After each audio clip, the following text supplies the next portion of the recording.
students, Professor Nugent here. In this video we're going to discuss weighted least squares, or WLS. If there exists heteroscedasticity, and we can correctly specify the functional form, so we know what that heteroscedasticity looks like and we can model it, then weighted least squares is more efficient than OLS.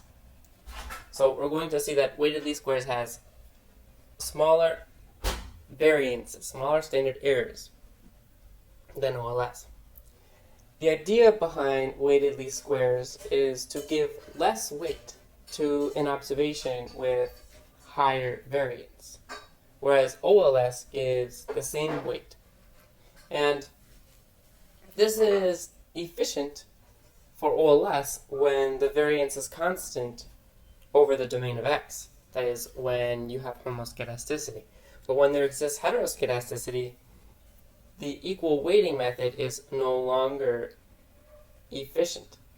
And so what we'll see here is that the method that WLS implements is to weight each squared residual by the inverse of the conditional variance of ui given xi, and that results in a more efficient estimation method. So let's look at how this method is used. Heteroscedasticity implies that the variance of u given x is equal to sigma squared times h of x, where x is, we're writing x for all of the explanatory variables of x.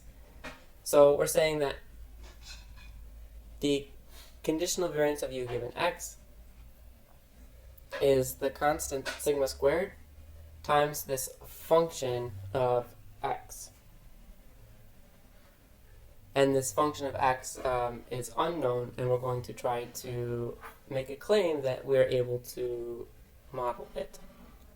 Or perhaps there are situations where we do know this h of x. For a random sample from a population, we can write sigma I squared is equal to variance of ui given xi is equal to sigma squared times h of xi, again for all the explanatory variables, which is equal to sigma squared times hi, where hi is that function of all of the explanatory variables x. An example of this, of what might be contained in hi, is the following. If we look at a simple savings function, savings for individual I is equal to beta naught plus beta 1 times income for individual I plus ui. We may see that the variance of ui given income I, so the variance of the error for individual I given the income for individual I is equal to sigma squared times income for individual I, so that h of x is equal to h of income, which is equal to income. And what do these two lines tell us? This tells us that the variance, the conditional variance of the error, increases with the level of income. And it increases step in step with the level of income.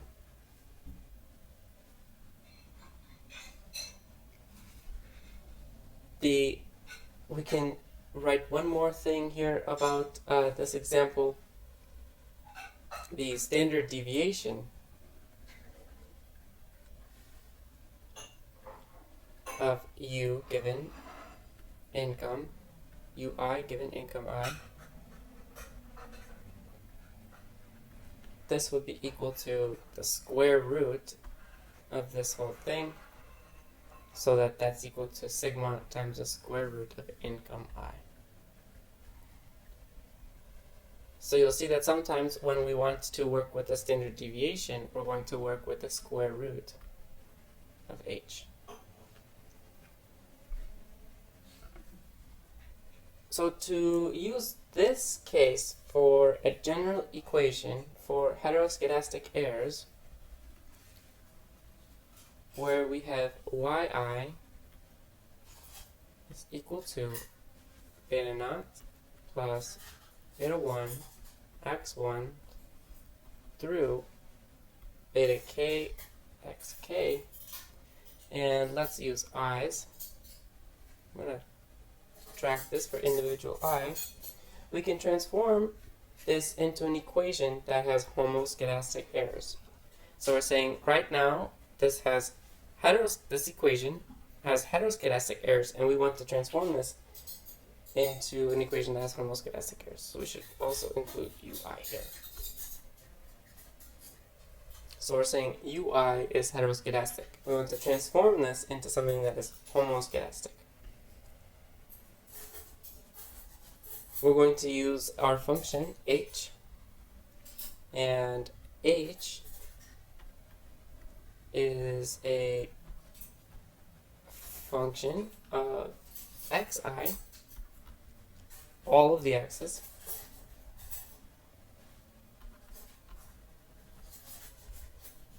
so that ui over the square root of hi has 0 expected value conditional on x.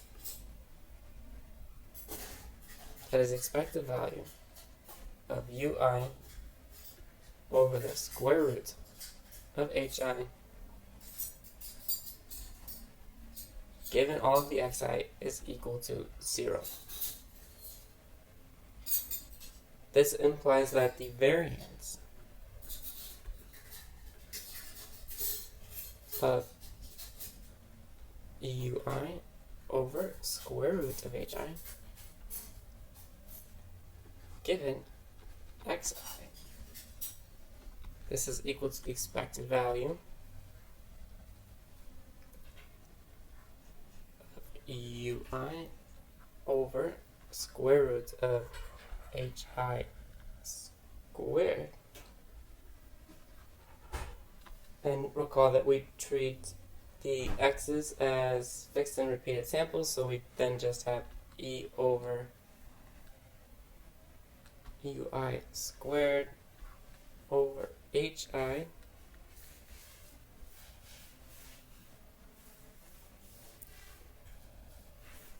which is equal to sigma squared hi over hi, which is equal to sigma squared.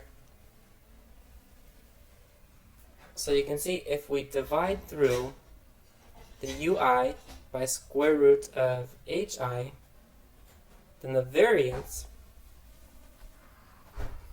is going to be sigma squared. Okay, so that's how we transform the errors.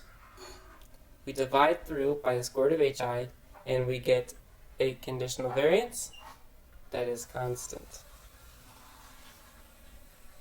Alright, so that's what we want to do.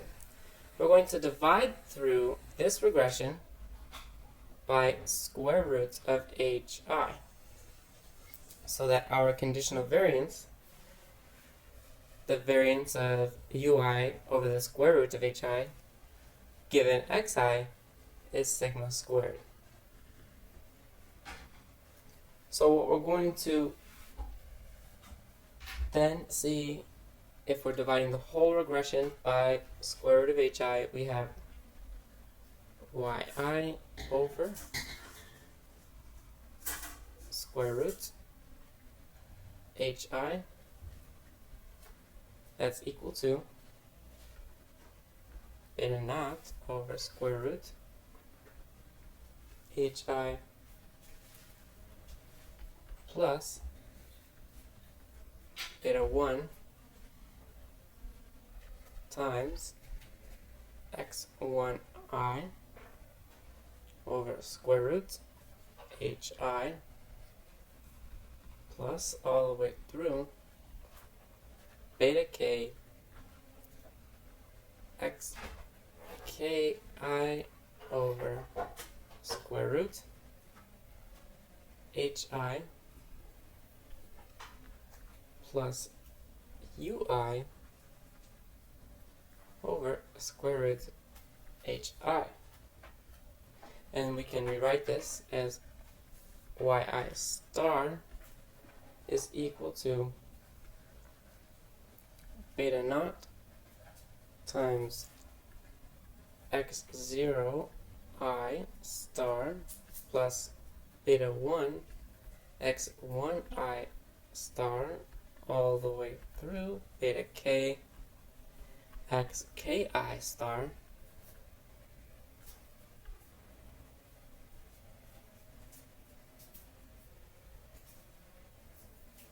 and we can leave off this term, or we can write it plus ui star.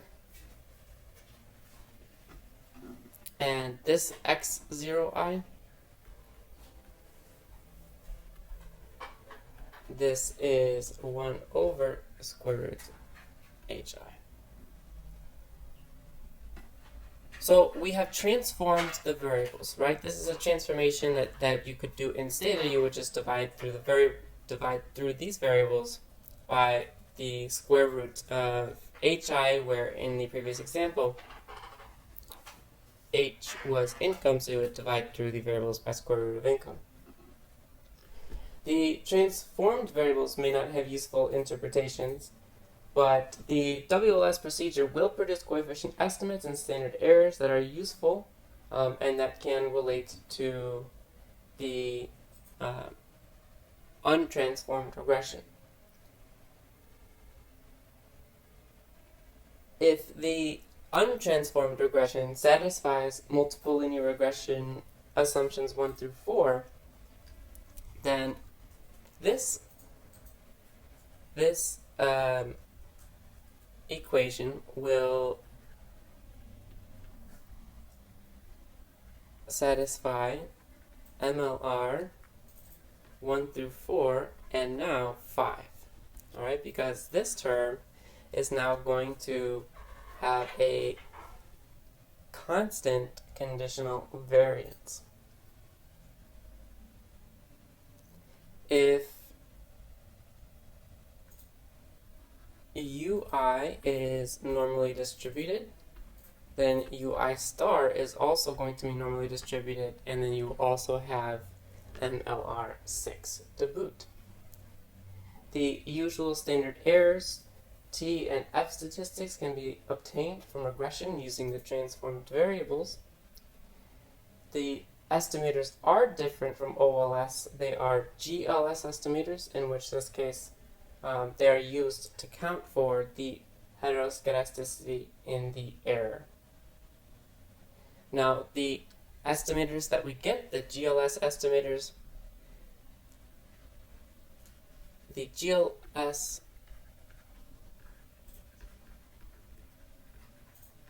estimators of this form, in this case where there exists heteroscedasticity and we can specify, we know the functional form of that heteroscedasticity, are the best linear unbiased estimators of the beta j. So they're more efficient than OLS. More efficient